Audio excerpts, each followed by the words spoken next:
Hi, നമസ്കാരം. Market പൾസിൻ്റെ മറ്റൊരു pre market റിപ്പോർട്ടിൽ എല്ലാവർക്കും സ്വാഗതം. അപ്പോൾ ഇന്നത്തെ സെഷനിൽ പറയാനുള്ളത് പറഞ്ഞാൽ മാർക്കറ്റിൽ വലിയ ഡേറ്റാസ് ഒന്നുമില്ല. മാർക്കറ്റ് ആ, യുദ്ധത്തിനോട് ഒരു ചെറിയൊരു ടെൻഷൻ കാണിക്കുന്നുണ്ട്. അതുപോലെ IT സെക്ടറിലെ ഒരു നെഗറ്റിവിറ്റി. ഇന്നലത്തെ ചാർട്ടൊക്കെ കണ്ടു കഴിഞ്ഞാൽ മാർക്കറ്റ് അത്യാവശ്യം നല്ല നെഗറ്റീവ് സിറ്റുവേഷനിലേക്ക് പോകുന്നതായിട്ട് കാണുന്നുണ്ട്. സോ ആ ഒരു സിറ്റുവേഷൻ നമ്മുടെ മാർക്കറ്റിൽ ക്യാരി ഫോർവേഡ് ചെയ്ത് പോകുന്നുണ്ട്. അപ്പോൾ ഒരുപാട് വലിയ ഡേറ്റാസ് പറയാനില്ല. മാർക്കറ്റ് മൊത്തത്തിൽ ടെൻഷനിലാണ് നിൽക്കുന്നത്. മാർക്കറ്റ് ഇന്ന് ഗ്യാപ്പ് ഡൗണിലാണ് ഓപ്പൺ ചെയ്യാൻ സാധ്യത. സോ ഇതൊരു മാർക്കറ്റ് കുറച്ച് കാലമായിട്ടൊരു ലോവർ സൈഡിലെ ഒരു ട്രെൻഡ് ലൈനിലാണ് പൊയ്ക്കൊണ്ടിരുന്നത്. എന്നാൽ മാർക്കറ്റ് കൺട്രോൾഡ് ആയിരുന്നു. ഞാൻ അതിൽ ഭയങ്കര കംഫർട്ടബിൾ അല്ലായിരുന്നു. അത് കാരണം പുതിയ പൊസിഷൻസ് ഒന്നും എടുക്കുന്നില്ല. സോ ലിറ്ററലി അത് കാണിച്ചു തരുന്നത് അത് തന്നെയാണ്. 24,000 റെസിസ്റ്റൻസ് എടുത്ത് അത് തിരിച്ച് വീണ്ടും ഏതാണോ നമ്മുടെ സപ്പോർട്ട്, ഇന്നലെ സപ്പോർട്ട് ബ്രേക്ക് ചെയ്യുകയും ചെയ്തിരുന്നു. ഇന്നലെ ബ്രേക്ക് ചെയ്ത് തിരിച്ച് കയറി വന്നു. പക്ഷേ അത് ബ്രേക്ക് ചെയ്യപ്പെട്ടു എന്നുള്ളത് തന്നെയാണ് അവിടെ ഇമ്പോർട്ടൻ്റ് ആയിട്ടുള്ള കാര്യം.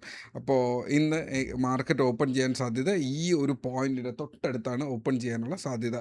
സോ എങ്ങാനും ഓപ്പൺ ചെയ്തതിന് ശേഷം വീക്കായി കഴിഞ്ഞാൽ ഈ ഒരു ഇതുവരെ പോവാത്ത ഇതുവരെ ക്ലോസ് ചെയ്യാത്ത ഏരിയയിലേക്ക് വീണ്ടും മാർക്കറ്റ് പോകും. മാർക്കറ്റ് മൊത്തത്തിൽ പാനിക്കായിട്ട് മാർക്കറ്റിൽ എല്ലാവരും കൂടെ കളക്റ്റീവായിട്ട് സെല്ല് ചെയ്യാനുള്ള സാധ്യതയുണ്ട്. സോ മാർക്കറ്റിൻ്റെ ഒരു വീക്ക്നെസ് ഓപ്പൺ ചെയ്യുന്നത് ഈ ഒരു ഗ്രീൻ ലൈനിൻ്റെ അടുത്താണ്. 23 240 250 റേഞ്ചിലായിരിക്കും ഓപ്പൺ ചെയ്യാൻ സാധ്യത. അപ്പോൾ ഈ ഒരു ബോക്സിൻ്റെ താഴെ ഓപ്പൺ ചെയ്യാൻ സാധ്യതയുണ്ട്. സോ ഈ ബോക്സ് നല്ലൊരു റെസിസ്റ്റൻസ് ആയിട്ട് വർക്ക് ചെയ്യാൻ സാധ്യതയുണ്ട്. ആ റെസിസ്റ്റൻസിൽ തട്ടിത്തിരിച്ച് വീണ്ടും താഴേക്കാണ് പോകുന്നതെന്നുണ്ടെങ്കിൽ അടുത്ത ലെവൽസ് 23,100 22,960 എന്നിങ്ങനെ 2 ലെവൽസിലേക്ക് പോകാൻ സാധ്യതയുണ്ട്. ഇതൊരു മീഡിയം ലെവലാണ്. ഇന്ന് തന്നെ വേണമെങ്കിലും 23,800 ഈ ഒരു സിവിയർ സെല്ലിങ് പേടിച്ചിട്ട് ആൾക്കാർ വീണ്ടും സെല്ല് ചെയ്ത് കഴിഞ്ഞാൽ 22,800 720 പോകാനുള്ള സാധ്യതകൾ ഉണ്ട് ഫ്രണ്ടിൽ. ബട്ട് അത്രയും പോയില്ല എന്ന് പ്രതീക്ഷിക്കാം. മേലിലേക്കുള്ള ലെവൽസ് ആണെങ്കിൽ 23,240 ലെവൽ, 23,350 ലെവൽ, 440 ലെവലാണ്. 3 ലെവൽ എന്ന് പറയുന്നത്. ഈ റെസിസ്റ്റൻസ്, ഇവിടെ ഒരു റെസിസ്റ്റൻസ് ഉണ്ട്. മാർക്കറ്റ് തിരിച്ചു വന്നാലും ആ റെസിസ്റ്റൻസ് തട്ടി നിൽക്കാനുള്ള സാധ്യതയുണ്ട്. കഴിഞ്ഞ 2 ദിവസമായിട്ട് ആ ഒരു റെസിസ്റ്റൻസും സപ്പോർട്ടുമായിട്ട് അത് വർക്ക് ചെയ്യുന്നുണ്ട്. സോ ആ ഒരു ലെവൽ ബ്രേക്ക് ചെയ്ത് കഴിഞ്ഞാൽ പിന്നെ 520 600 ലെവൽ. പക്ഷേ അതിന് സാധ്യത കാണുന്നില്ല. ആ ഒരു നെഗറ്റിവിറ്റി അവിടെ തന്നെ നിൽക്കുന്നുണ്ട്. സോ ഇതിനനുസരിച്ചിട്ടുള്ള ഒരു ട്രേഡ് പ്ലാൻ ചെയ്യുക. ഒരു സ്വിംഗ് ട്രേഡിംഗ് പൊസിഷൻസും കഴിഞ്ഞ 1-2 മാസങ്ങളായിട്ട് ഞാൻ തരുന്നില്ല. എനിക്ക് കൺവിൻസിങ് അല്ല എൻ്റെ മാർക്കറ്റ് കൺവിൻസിങ് അല്ലെങ്കിൽ ക്യാപിറ്റൽ വെളിയിൽ വെച്ചിരിക്കുക. എൻ്റെ ക്യാപിറ്റലിലെ 75% മാസങ്ങളായിട്ട് വെളിയിലിരിപ്പുണ്ട്. അത് ചിലപ്പോൾ മറ്റെന്തെങ്കിലും ഇൻസ്ട്രുമെൻറ്റിൽ റൊട്ടേറ്റ് ചെയ്ത് പോകുന്നുണ്ടായിരിക്കാം. പക്ഷേ സ്റ്റോക്ക് മാർക്കറ്റിലേക്ക് കൊണ്ടുവരുന്നില്ല.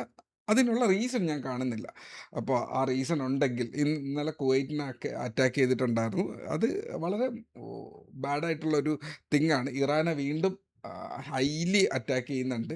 സോ ഇറാൻ്റെ ഓയിൽ റിഫൈനറീസ് തീർന്നു പോയാൽ, അവിടെ എന്തെങ്കിലും ഒരു വലിയൊരു ഡിസാസ്റ്റർ സംഭവിച്ചു കഴിഞ്ഞാൽ പിന്നെ നമുക്ക് വരുന്ന ഓയിലിൻ്റെ ഒരു 10% കുറയും. പിന്നെ വർഷങ്ങളോളം അത് തിരിച്ച് കിട്ടാനുള്ള സാധ്യതയില്ല. അത് കാരണം ക്രൂഡ് ഓയിൽ നിരന്തരം കൺസിസ്റ്റൻ്റ് ആയിട്ട് പിന്നെ ഒരു 110 120 നമ്മുടെ പെട്രോൾ പ്രൈസ് പോകാനുള്ള റീസൺസ് ഇങ്ങനെ വന്നേക്കാം. അപ്പോൾ ആ റീസൺസിലേക്കുള്ള ഒരു പോക്കായിട്ടാണ് അത് കാണുന്നത്.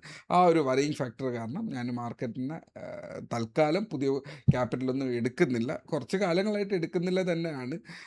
ബാച്ച് 13 സ്റ്റുഡൻസിന് വേണ്ടിയിട്ടൊരു 2-3 സ്റ്റോക്ക് എടുത്തിട്ടുണ്ടായിരുന്നു. അതിൽ ഒരു സ്റ്റോക്ക് ഒഴികെ ബാക്കിയെല്ലാം ബൈയിങ് പ്രൈസിന് കുറച്ച് മേളിൽ ഒരു 2% 5%-ന് ഉള്ളിലൊക്കെ ഒഴിവാക്കേണ്ടി വന്നിട്ടുണ്ട്. പിന്നെ അങ്ങനെ ഒരു സിറ്റുവേഷനിലാണ്. അപ്പോൾ അതിനനുസരിച്ചിട്ടുള്ള ഒരു പ്ലാൻ ചെയ്യുക. നിങ്ങൾ മാർക്കറ്റിൽ ഒരിക്കലും നിങ്ങളുടെ ഒരു സ്റ്റോക്ക് നെഗറ്റീവ് ആണെങ്കിൽ ആവറേജ് ചെയ്യാതിരിക്കുക. ആവറേജ് ചെയ്യാൻ പറ്റുന്ന ഒരു മാർക്കറ്റല്ല ഇത്. പുതിയ പൊസിഷനും എടുക്കാതിരിക്കുക. എല്ലാവരും പറയും പുതിയ പൊസിഷൻ വന്നിട്ടുണ്ട് എന്നുള്ളത്. എടുത്തു കഴിഞ്ഞാൽ, ഞാൻ ഇടയ്ക്ക് ഏതോ ഒരു സ്റ്റോക്ക് കണ്ടു 10%-ഓ 12%-ഓ കയറുന്ന സ്റ്റോക്ക്. ഇന്നലെ നോക്കുമ്പോൾ എവിടെ നിന്നാണോ ഈ 12% കയറിയത് അത് തിരിച്ച് അതുപോലെ ആ ലെവലിൽ വന്നിട്ടുണ്ട്. പല സ്റ്റോക്സും, ഇൻഫോസിസ്, TCS, പല സ്റ്റോക്സും. അതല്ല, ഞാൻ ഉദ്ദേശിച്ച സ്റ്റോക്ക് അതല്ല, കുറച്ചുകൂടെ ചെറിയൊരു മിഡ് ക്യാപ് സ്റ്റോക്കാണ്. ഈ പോയതെല്ലാം തിരിച്ചു വന്നു. അപ്പോൾ മാർക്കറ്റിൽ ബെറ്ററായി എന്ന് തോന്നിയിട്ട് കാശിട്ട എല്ലാ മനുഷ്യരുടെയും കാശ് 10 മുതൽ 12% ഡൗൺ ആയിട്ടുണ്ട്. നമ്മൾ ഇന്നും സീറോയിൽ നിൽക്കുന്നു. ബിക്കോസ് നമ്മൾ ക്യാഷ് ഇടുന്നില്ലല്ലോ.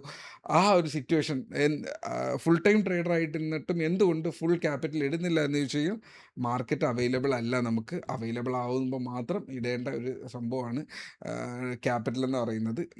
ഇൻഫ്ലുവൻസേഴ്സും മാർക്കറ്റിലെ ന്യൂസ് ചാനൽസും ഒക്കെ നമുക്ക് മാർക്കറ്റ് അവൈലബിൾ ആയെന്ന് കാണിക്കുന്നുണ്ടാവും.